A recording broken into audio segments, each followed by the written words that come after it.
ನಮಸ್ತೆ. ಈ ಚಿತ್ರಣವನ್ನು ನಾನು ಕನ್ನಡದಲ್ಲಿ ಮಾಡ್ತಾಯಿದ್ದೇನೆ. ಇದರ ಮೂಲ ಹೆಂಡತಿ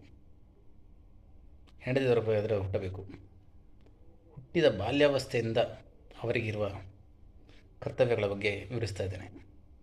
ದಯವಿಟ್ಟು ಮನಸ್ಸು ಕೊಟ್ಟು ನೋಡಿ, ಆಲಿಸಿ. ಅವರು ಹುಟ್ಟಿನಿಂದ ಅವರು ಮದುವೆ ಆಗಿ ಅವರ ವೃದ್ಧಾಪ್ಯವನ್ನು ಮುಗಿಸಿ ಅವರು ಪರಲೋಕ ಸೇರುವ ತನಕ ಇರುವ ಕೆಲಸ ಕಾರ್ಯಗಳ ಬಗ್ಗೆ ಹೇಳ್ತೇನೆ. ಹುಟ್ಟಿದಾಗ ಅವರು ನಡೆಯಲು ಆರಂಭಿಸಿದಾಗಲಿಂದ ಮನೆ ಕೆಲಸ, ಓದು, ತದನಂತರ ವಿದ್ಯಾಭ್ಯಾಸ ಮುಗಿಸಿದ ನಂತರ ಮದುವೆ ನಂತರ ಗಂಡನ ಮನೆ ಕಡೆ ನೋಡಬೇಕು, ಈ ಕಡೆ ಹೆಂಡತಿ ಮನೆ ಕಡೆ ನೋಡಬೇಕು, ಮನೆಯ ಕೆಲಸ ಕಾರ್ಯಗಳು.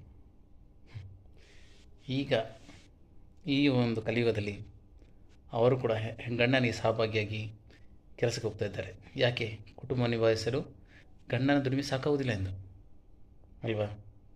ತನ್ನ ಮಕ್ಕಳ ಲಾಲನೆ ಪಾಲನೆ, ಅವರ ಮದುವೆ, ಮೊಮ್ಮಕ್ಕಳನ್ನು ನೋಡಿಕೊಂಡು ಮನೆ ಕೆಲಸ ಮಾಡಿಕೊಂಡು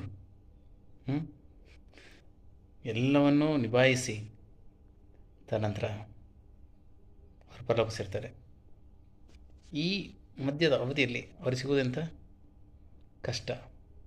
ಕೆಲವೊಬ್ಬರಿಗೆ ಮಾತ್ರ ಸಂತೋಷ, ಖುಷಿ. ಹೌದಲ್ಲವಾ? ಯೋಚನೆ ಮಾಡಿ.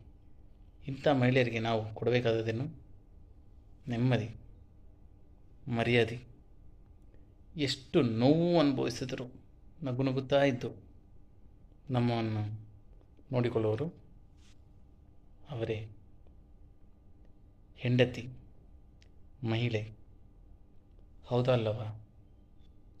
ನಿಮ್ಮ ಅಭಿಪ್ರಾಯವನ್ನು ತಿಳಿಸಿ. ಧನ್ಯವಾದಗಳು.